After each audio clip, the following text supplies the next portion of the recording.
Hey guys, welcome back to the channel. I am feeling a little defeated. I been working on the charger, as you may have expected. I had a little over 4 hours of footage showing you guys all the fancy spot weld cutting tools I've purchased and seam busting stuff and stuff like that are required to do this kind of sheet metal work. And man, we just lost it somehow when we went to upload it. It just disappeared. So I am starting over as far as recording this process. So sorry about that. I wish it was different, but I guess that's the way it goes. And we're new to this whole deal, so we may have done something wrong, but hey, nothing ventured, nothing gained, right? So here's where I'm at right now. All the floors are completely removed. I've been going around the seams and straightening things out from, you know, prying and beating on this stuff, getting it all released. But I've got it pretty well cleaned up, and everything is pretty straight. I mean, I don't know. I have a hard time knowing when to quit, but just been welding up the little holes and stuff that I've made through the process, and I'm still not done, as you can see. Just trying to keep the holes to a minimum, because once I put this floor in, you know, water ends up going everywhere and staying inside, and I mean, who knows what's inside these frame rails still, that I'm not gonna ever know. But anyway, trying not to babble here, but I had to release this part to get these rear pans out. It's quite an involved process, but you know, if you're considering doing this yourself, don't be afraid to do it. Just jump in and do it. A guy like Chris Birdsong on YouTube, Junker Up, he is the master at this stuff. So I've watched a lot of his video footage, and the dude is an expert, and he gives you a lot of really cool tips and tricks on how to do this stuff the right way. So I would become a subscriber on his channel if I was to recommend one. Dead Dodge Garage is also another good one. And then Fitzy's Fabrication. That guy is an absolute wizard when it comes to sheet metal and just literally creating artwork out of nothing. So so check him out as well. But anyway, so here's where we're at. Just cleaning everything up, getting it ready to put some POR 15 down on the exposed portions. I'll probably tape off where I'm going to weld to when I get the new pan in here. But I have fit the pan. The pan looks good. It seems to be the right size. I was a little concerned about that, because who knows with these overseas panels. I know they stamp out millions of them, and eventually the tolerances kind of go by the wayside. So anyway, so just been doing a lot of grinding and just busting you know what to get this thing back to its glory. So oh, let me show you the floor or the trunk pan. That took some doing as well, as you can imagine. It was really tough to video inside the trunk area when I was removing it, because there's just no room when I was in there. So as you can see, I got that seam out there basically busted out. I basically cut all this stuff with a die grinder, and then I'm going to go after the seam here next. But I wanted to get all of the sheet metal out of the way so I could actually get in here and work. But as you can see, most of it is cleaned out. I pretty much had to, I guess, torture the rear tail panel to get these supports out. They're really a pain, and obviously they've been there for quite a while. So but it turns out my tail panel is kind of junk anyway, so I guess it's just is what it is. So So I still need to do some straightening and obviously weld the holes where I went through both panels. But anyway, just wanted to give you guys an update on where I'm at, and let me know in the comments what you think. I'm open to suggestion, and I appreciate you guys tuning in. See you on the next round. I will be trying to post more and more as I can, doing work here, and keep you guys updated on this. Thanks for tuning in. Hope you guys had a nice Father's Day. Take care.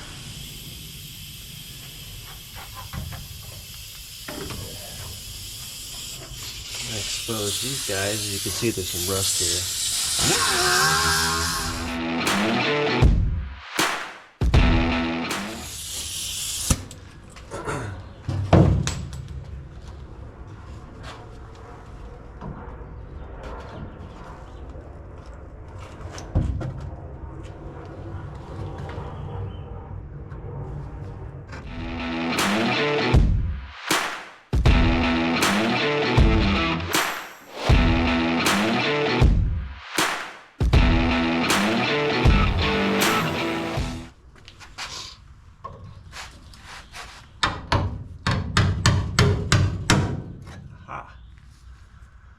Man, this thing is a lifesaver.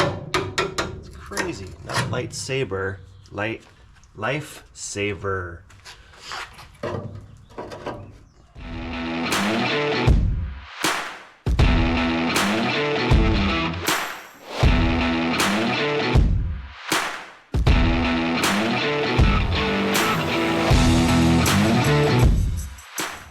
Extra weld here or something.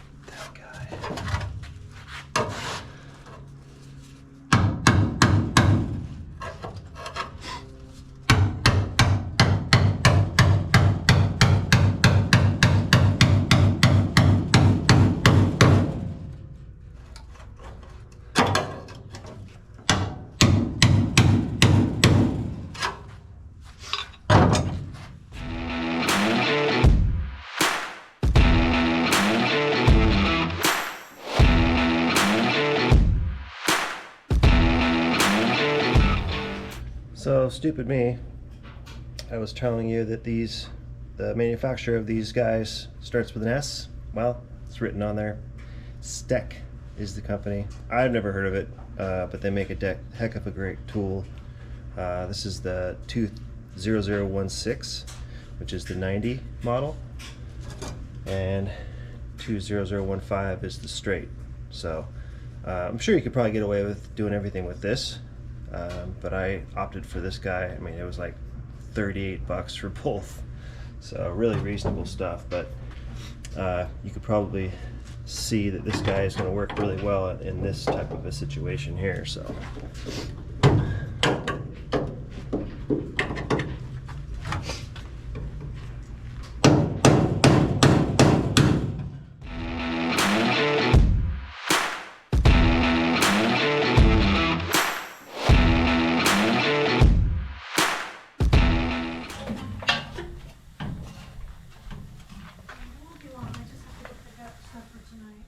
sorry, my wife was just yelling at me for tracking stuff in the house. It seems to be a byproduct of this trade, especially if you work at home.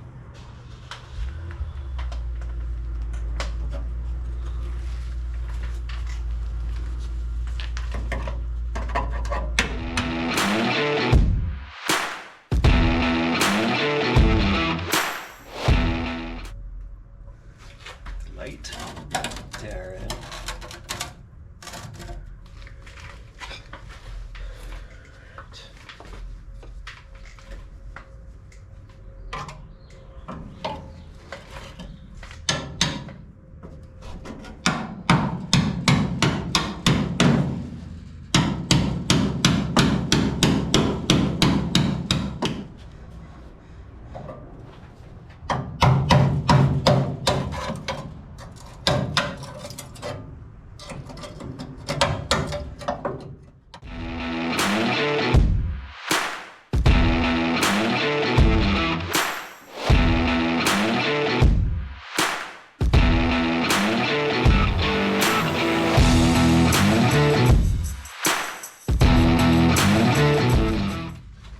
taking these big pieces out, when you're doing the big cutouts to actually get in here, you want to leave maybe a 1/4 inch or 1/2 inch of hangover on these pieces, just so you can get a hammer in here and bend it up, and then you can actually slip your tool in there to beat on the spot welds. So, rookie tip for you.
I haven't taken the fenders off yet. I'm procrastinating a little, but I need to before I can get this front seam broken away. So, but I'm trying to make it easier on myself by doing this work first.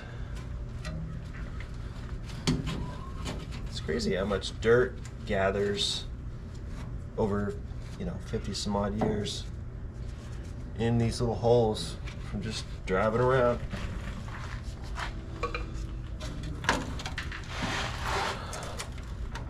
Okay, I think I'm good there. Come back over here after this. This real quick.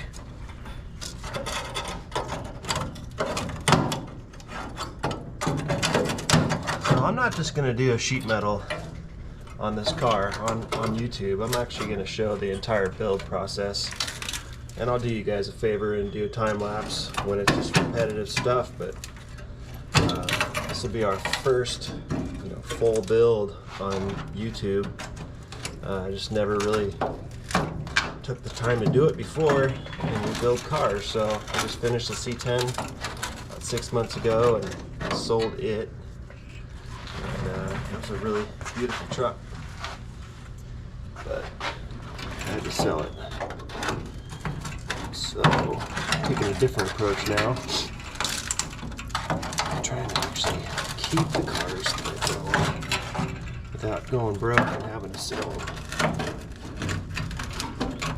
So you can see progressing will be slower. However, I will keep the content coming. That's the promise you have from me. But I promise to try to not bore you. That's kind of always how I thought, Why does anybody want to watch me work? I guess people do. I do. I watch people on YouTube work all the time. I learn a ton that when I'm not working, I'm watching YouTube. I'm learning. So hopefully these videos will teach somebody how to do something, because I really think it's such a valuable tool. Just trying to get this guy.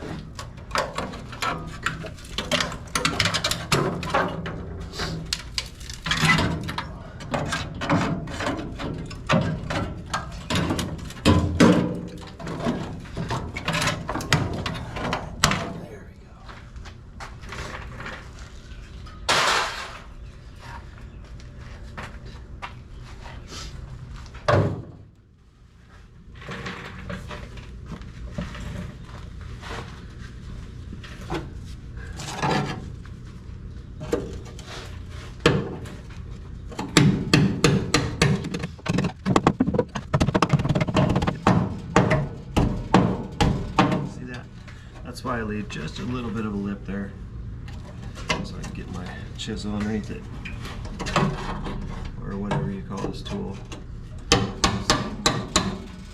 Metal seam buster is what I call it.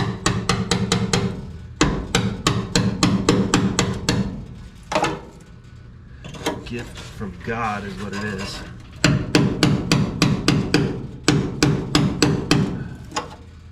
Tool gods.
The straight one more.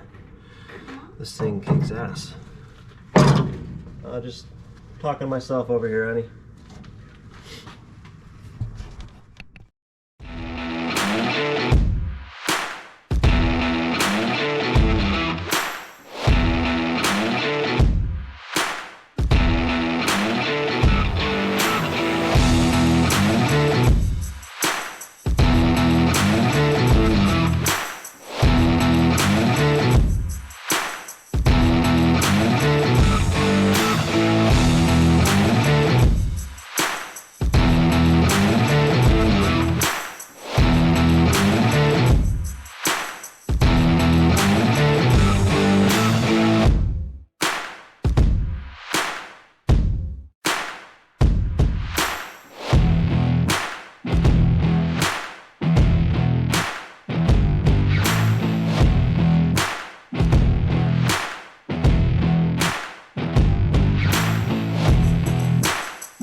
More dauber nests falling out of this thing.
easy looking ones that give you the hardest time, it seems like.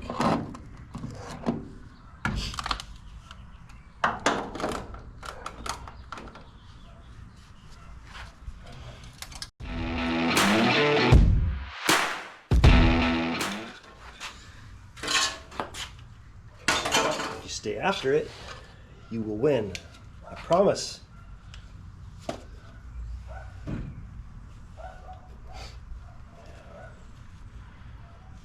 So as you can see, you may see here, there's multiple layers of sheet metal here in the corners.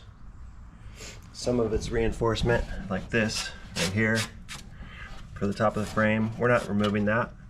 As you can see right here, I didn't quite get through a spot weld, and when I was prying it tore a little bit, but I can fix that. That's not a big deal. I'm going to go around all here and grind all the little spot welds flat, and I'm going to clean up the frame and treat it with a rust inhibitor, so when we close it back it'll be encapsulated and no one's going to see it for another 50 years. So I want my name on this car forever, and whether I keep it or not, I just want it to be right. So that's kind of our mantra here. We just gotta take the time, do things right, because our name's on it. So anyway, that's my rant. Moving on.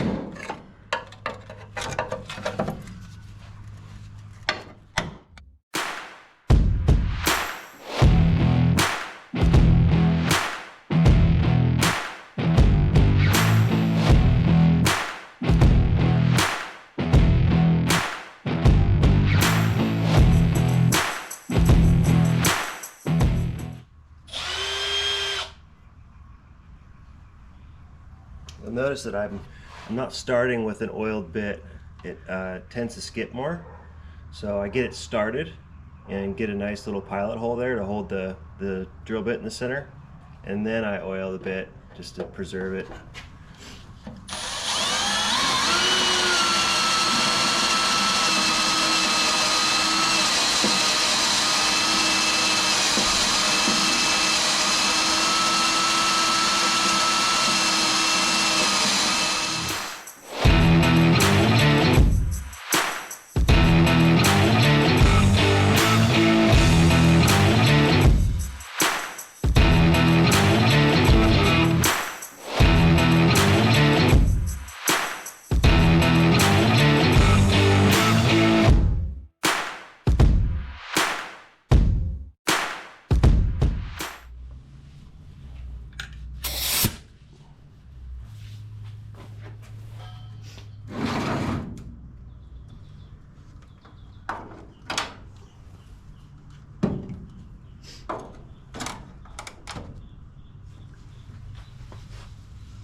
so clean. Can't believe hasn't had much use or wear, I guess. Look at that. That is so fresh. Doesn't even look used. Man, a little bit of wear over here, but man, she's a keeper.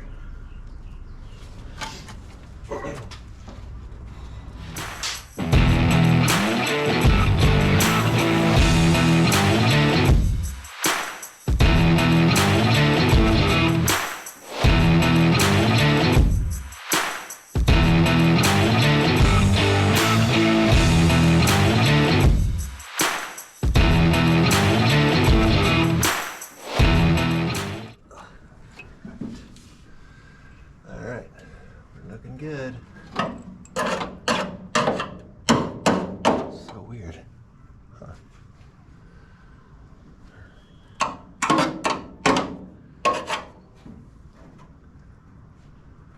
So nice when you open something up. It's just got scale on it after all these years. So nice. Much better than finding a bunch of cancer, that's for sure. Okay. Yeah. Gotta grind the spot welds on the firewall now to release the rest of this.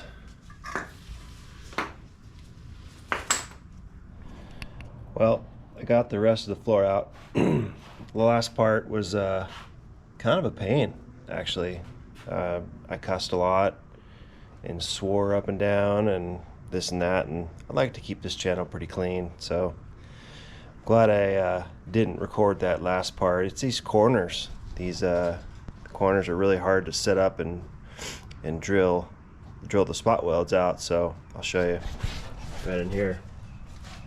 These things are just, they're exposed until you get over the frame rail here, and then there's just no way to get in there. So I had to drill on the back side of them, which is actually going to be exposed on the other side inside the firewall or engine compartment area. So anyway, I wanted to show you guys the difference between the hole saw or the outcome of using the hole saw type spot weld cutter versus the I call it an arbor type, but you can see right here,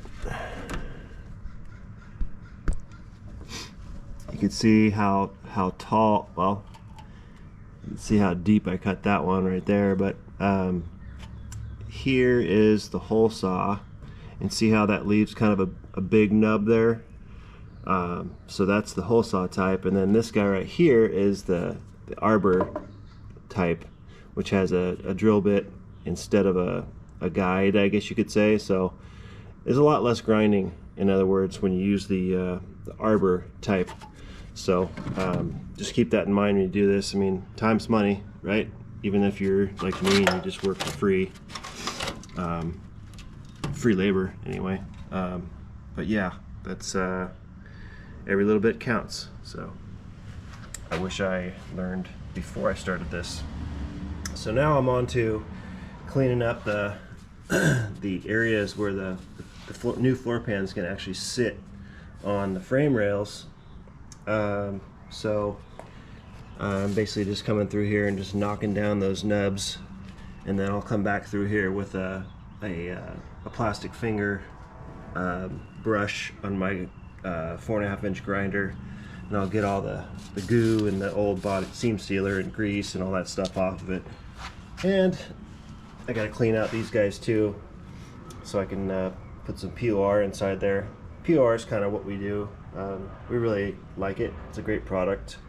In fact, the whole frame rail of that truck is POR'd, and the green C10 that we just did was POR'd, and it wears like iron.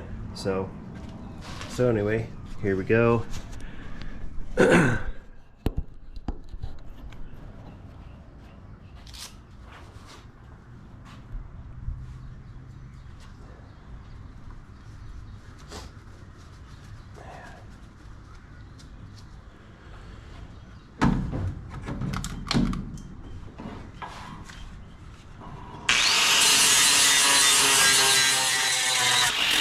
I'm using a 40 grit flop wheel for this job. These things hold up really well to these types of applications. So yeah, you can see how deep they go. You just keep using it and it keeps knocking down. So I love these things. I have them in 40, 60 grit. The 40s are usually for like this. The 60s are much finer. But yeah.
Another thing about these discs is that you want to hold them as flat as possible to the work surface.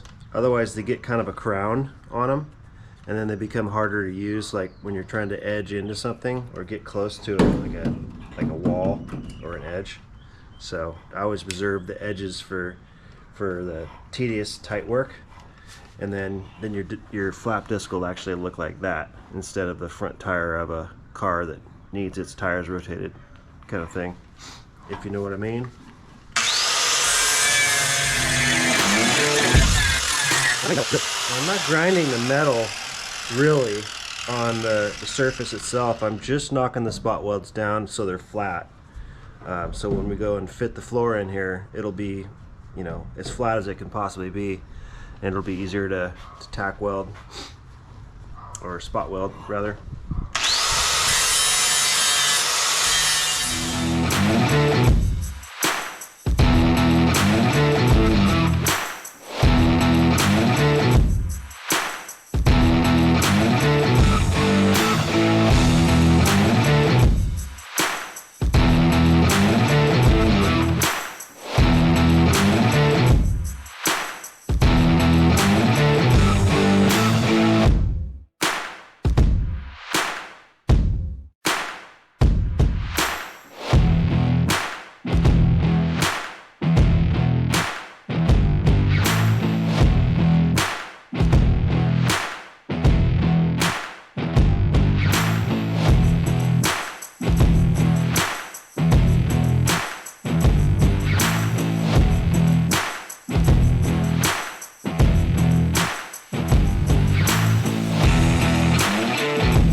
Alright, well, I moved myself back to the trunk area, and I'm currently cutting out the big rusty pieces just to make it easier on myself, so I can move around in here and not cut the wrong stuff. As you can see, this is very dirty work, and quite possibly my least favorite thing to do, but unfortunately when you're building these old cars, they're dirty. And rust turns to dust, and yeah, next thing you know, you smell rust for days. So I do wear masks and stuff, but there's just really no escaping it. But if getting burned and inhaling old stuff isn't for you, I guess probably shouldn't get into the car building scene. But you got to keep telling yourself, it's because I love it. I love it. I love it. So yeah, so I'm gonna try to get you the best angle of what I'm doing here.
Really trying to not cut the wrong thing, so that's kind of why I'm not cutting all the way, because I'm trying not to screw myself really.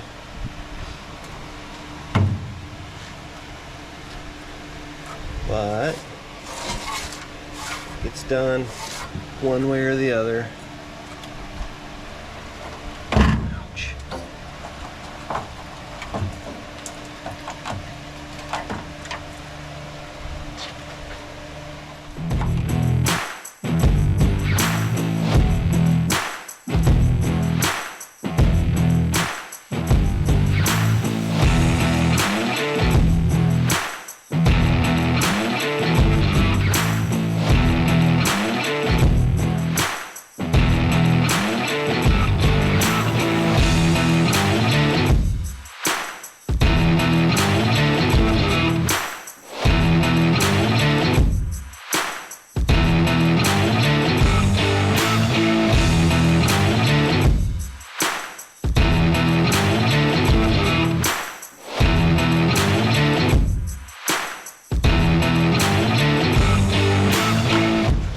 Sorry for the crappy angle.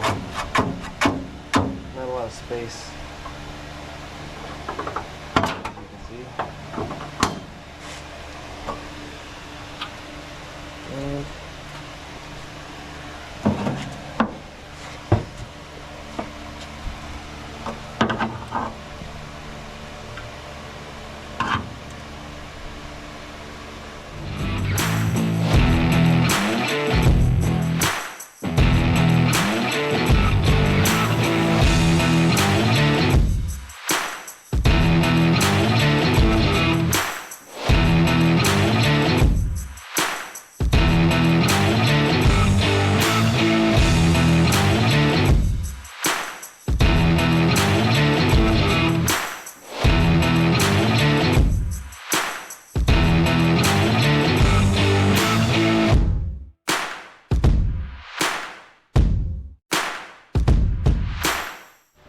let's play things that you find inside of 2 sheets of metal.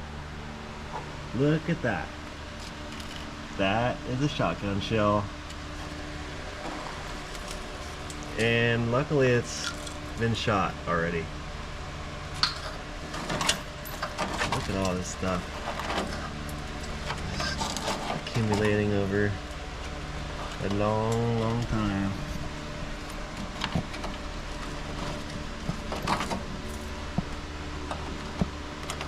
Kinds of weird stuff. Whole lot. Seam sealer. Man, you could tell this guy wasn't buying these tubes of seam sealer. Here's some more here. This is what causes rust, guys. Right here. This dirt gets in here, a little bit of moisture, and it just starts working immediately. It's crazy. I get such a charge out of opening these up, though. I feel like I'm doing the world a favor by stopping rust from occurring, or continuing to occur rather. But yeah, it's dirty, but it's for a good cause. I'm also kind of just going slow, like I said earlier, just because I just, you know, these unibody cars are totally new to me, so I'm trying to preserve what's good and get rid of what's not. I was kind of having a moral dilemma with this panel right here. This guy, I mean, it's decent sheet metal, and I got a whole trunk pan, and the seam is up here, right in here. So I thought about maybe making a line here, and then I'm like, man, that's not gonna look good. There's gonna be a seam, and it'll be a welded seam, even though it's butted together, and I could grind it, and it'll be a whole lot of extra work. And you know, I hate throwing perfectly good OEM sheet metal away, but in this case it was just kind of a judgment call for me. But I'm hopefully able to keep this car when I'm done with it, so I know it's done right. I wouldn't do it any other way. I mean, if it was for someone else either, but I don't know. It was kind of a moral dilemma though, because I just hate throwing away perfectly good OEM sheet metal. So anyway, that's my rant for today.